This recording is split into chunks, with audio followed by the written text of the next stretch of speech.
Oh,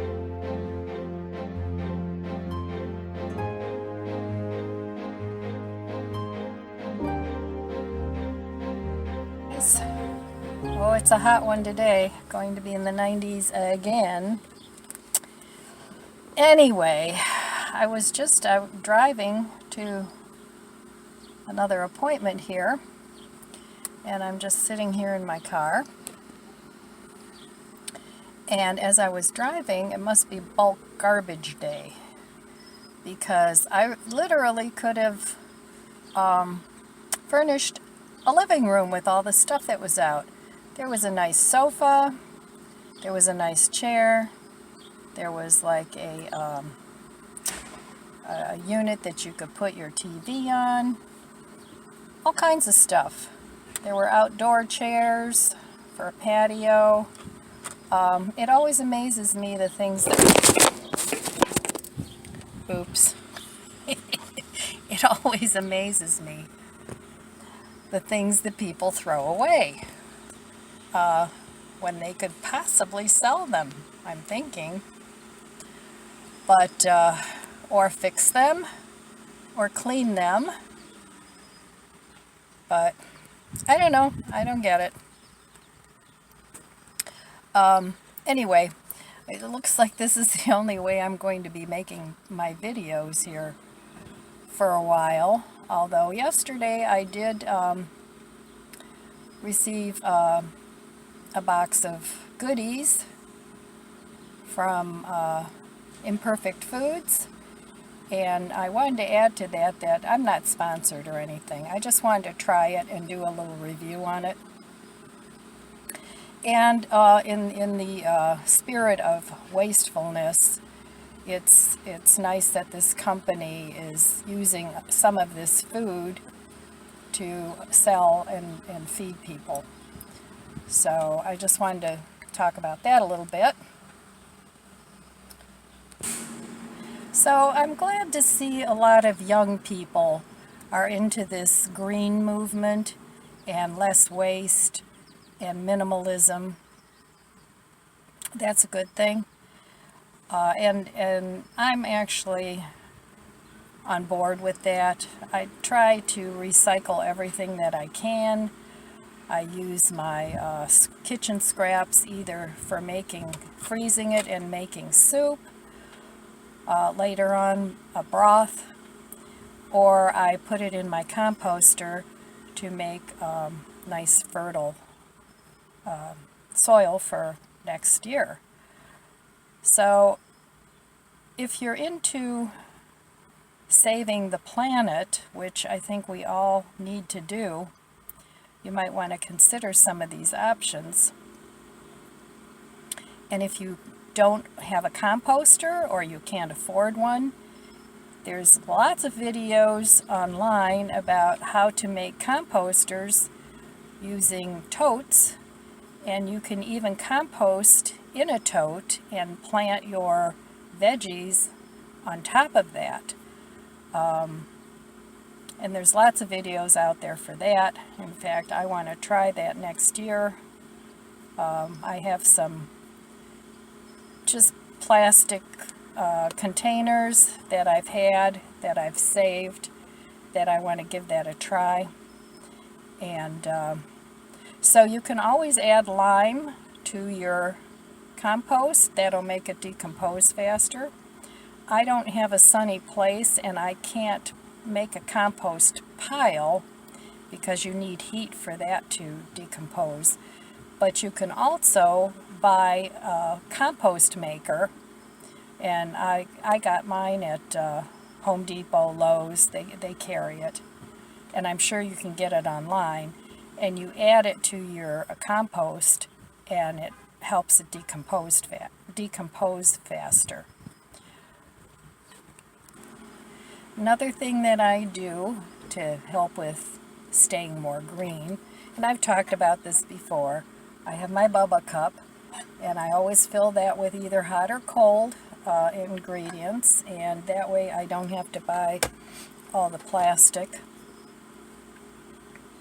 And even if I do have like a plastic Coke Coke bottle or something like that, even the small ones, I like to poke holes in the lids and use them to water my houseplants or keep them around the yard with some water in them. That way, if I see a plant that needs some water quickly, I have it available.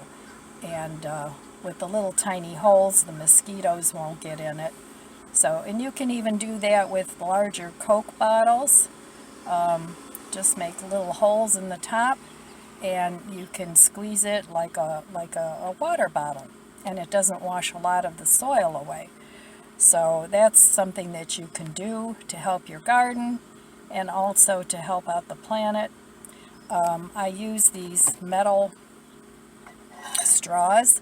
I also have some reusable plastic ones, so I stopped buying throwaway straws.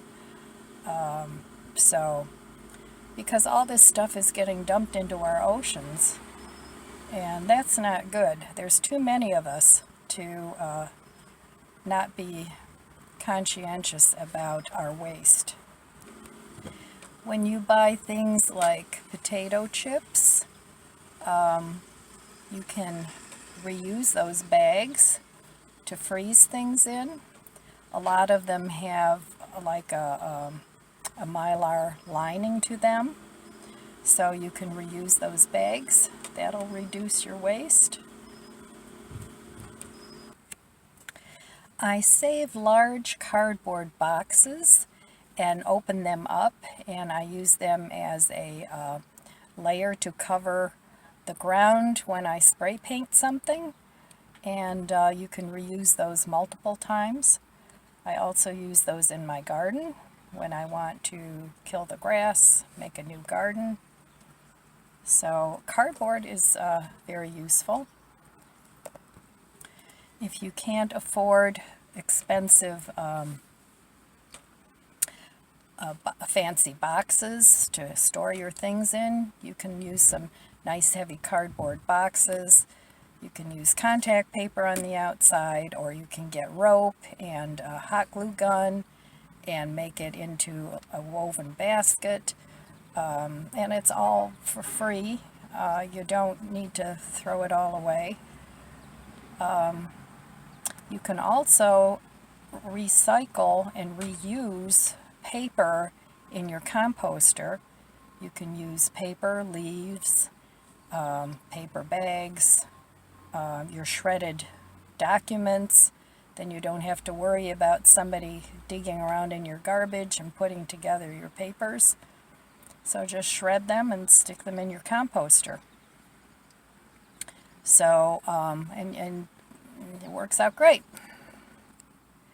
I save a lot of my bread bags to reuse, and then when I buy bread, since I don't like going to the store a whole lot anymore, I divide up, if it's rolls, I divide them up, and I double bag them and stick them in the freezer, and it works out really well. It helps protect it a little more rather than just a single layer. So, or if I have produce, mostly I use the green bags, and they work great. I reuse them, I wash them, and it really does keep my produce fresher. So that's another thing I do to try and be a little more green. I like to save jars. In fact, sometimes I get a real hoard of jars going, so I have to purge them, but you can recycle those. So, but you know, varying sizes of jars, you can store your nuts in there, you can store, depending on the size, you can store rice and pasta and all sorts of things in jars that don't really cost you anything. Because if you go out and you buy all these storage containers, it really gets expensive. So I try and recycle those by using them. You can reuse dryer sheets that you've already used. You can stick them on the bottom of your Swiffer and use those to clean. They still pick things up, and you're going to throw them away anyway, so you might as well just use them one more time and keep your floors clean. and it works very well. Now, one thing I do have to say about reusing, recycling, saving a lot of things is you have to be careful that you don't start hoarding everything, because that's sort of defeating the purpose. So a reasonable amount of things to keep and reuse is wonderful. But when it gets to the point where you're starting to hoard, you have to be careful, because it does get out of control very quickly. In the past, when I've needed to repaint a room, I have taken leftover paint and created new colors with them, and just repainted a room with that. So, you know, if you're short on money and you have extra paint hanging around, try mixing up your own color. And then you can always add some white to it if it's too dark. Learn a little bit about color from the color wheel and how to tone colors down or make them brighter. And there's a lot of things about color wheels online. You can go to the library and get a book on that, so that you can basically have free paint. I mean, you paid for it initially, but, you know, rather than have it go into the landfills or having to take it to a recycle place, you can often reuse your paint and either paint a room with it or paint your accessories with it, and you know, that way you're not wasting. Yay! Okay, so we talked a little bit about making compost and repurposing and being a little more green. And now let's talk a little bit about decluttering, because they all kind of go together, and you don't want to declutter and not be green about it, because our landfills are just full of our stuff. It's all too much. So anyway, as I said before, I don't want to go to minimalism, but I don't want to go to maximalism either. I want to find a happy medium where I can be comfortable in my own home and make it easy to clean, because I hate to clean. I really do. And with 3 dogs, it's a constant cycle of dirt coming in. So let's talk a little bit about decluttering. Good morning. I'm in my car again, and I managed to hijack a cup of coffee from the lobby while I'm waiting here for my mom. So anyway, I wanted to talk a little bit about, and it's something that I've been doing for years now, but I want to take it up another level. Now, I'm not a minimalist. I love the minimalist movement and the lifestyle. Some of it is a little too stark for me, but some of it is absolutely awesome. And I do like the idea. But I know myself, and I'm not a minimalist. But I don't want to be a maximalist anymore either. I want to be just somewhere in between the scale of a lot of stuff and not enough stuff. So I got this book, Decluttering at the Speed of Life, and it's by Dana K. White, and she's the creator of A Slob Comes Clean. So I just read the what do you call it? The preview in the front of the book, and in there she says that really decluttering is something you're going to do your whole life. But initially, you're going to have a big declutter session. And I realize that. And like I said, I have been doing it for years, but I feel like I still have too much stuff. And she says in the preamble that She mentioned something about being prepared for every scenario, and that's me. I don't like being caught, for lack of a better term, with my pants down. So I like to be prepared. And sometimes I feel like I am a little too prepared, because a lot of the things that I have are brand new, which I could sell, and I haven't used them in, well, probably at least 15 years. And my physical abilities have changed in that time frame too. When I was younger, I could have, used a lot of the tools and things I have, but I'll be back later. My mom's back. So anyway, as I was saying, in my younger years, I could have used a lot of these things, but now that I'm older, I'm not going to use a lot of them. And because so many of the things are in such good shape, it would behoove me to sell them rather than just give them away. But some of the things I want to keep for my grandson when he's a little older and has his own place.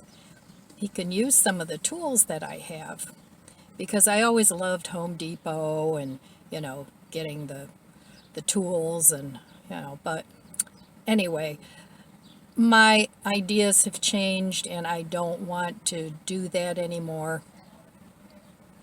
So, but in this transitional period where I still have one of my parents, I have grandchildren that are now starting to become young adults, you really have to give it some thought as to what you just want to heave-ho and maybe give to people that you don't know, as opposed to hanging on to things a little longer and then giving them to the people that you do know. So I'm a good one for giving my family members things. I always tell them check with me first, and if I have something and they can use it, I give it to them. I figure even if I need something down the road, I can always ask to borrow it back. So that's always my first line, is my family, but I don't force things on them because they don't have the same likes and needs and wants that I've had throughout my lifetime. So I read the book from cover to cover of Marie Kondo's life-saving magic of tidying up, and I can't declutter that way because it just makes too big of a mess. And then maybe when I get a third through the way, my back will give out, or something will happen, and then the big mess will sit there. So it's a lovely concept maybe for people that have a little more stamina than I have, but it's not something that's going to work for me.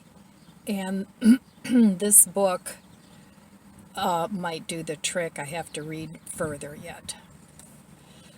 I always feel a little self-conscious when I'm sitting here talking to myself and people walk by. So if I pause the camera, that's why. But anyway, so I'm kind of anxious to get started again. Summertime is not the best time for me because I'm not home a lot. I'm with Tom on the boat, and with my mom now needing a lot of help. It's just not a good time. So I'm hoping that this book will inspire me to work more in short increments. I want to set a timer and maybe work in 15-20 minute increments and pick a portion of, like, maybe my utility drawer or a corner of my kitchen. But I have many areas excuse me, that I could get done in 15 minutes or 20 or even a half an hour if I have the time. So that's going to be my plan. And as far as trying to start decluttering, and then as soon as the garden is done, because that's another thing that takes up a lot of my time in the summer, I'm either watering or, pulling weeds or something along those lines. But the fall, and once the cooler weather sets in, is actually the perfect time to start doing some of the decluttering. And it's also a time where a lot of your summer clothes, because you wash them more often and they start getting a little faded, and rather than storing them or putting them back, you can start decluttering your wardrobe from the previous season. So that's the plan that I'm going to be going with. And when I can, I'd like to post some videos of me decluttering. And I think one of the first places I'm going to start with very soon coming up here is my kitchen utensils, because I have them all out on the counter, the ones I use, and I look at it and it's like too much clutter. So, and a lot of the things that I do have in the drawers, I'm really not using. So I'll get rid of some of those. I already did one round of this a couple years ago. One of my stepdaughters at the time was getting her own place, so I gave her a lot of things. I gave Tom's kids and a lot of the things that I wasn't using anymore, dishes, pots and pans. But it's time to go through again because I still have too much. So I'll be back later, and we'll talk a little bit more about my plans to declutter and get a little bit more breathing room in my home, because my ultimate goal is to make my home easier to clean. And that's basically what I want to achieve. Like I said, I'm not a minimalist. I never will be. But I don't want to be a maximalist and have too much stuff either. So I want my home to be comfortable, that I can clean it in an hour or two and just be done. So I'll be back in a little bit. Yay! Okay, so we have a plan. At least I have a plan. And if you like, declutter along with me. I'm going to make some videos in the future. I'm not exactly sure when, but like I said, I'm going to declutter in small increments and see how that goes. And that's all I have for you today. All right, my friends, I want to wish you abundant blessings. I love you guys, and I'll see you next time.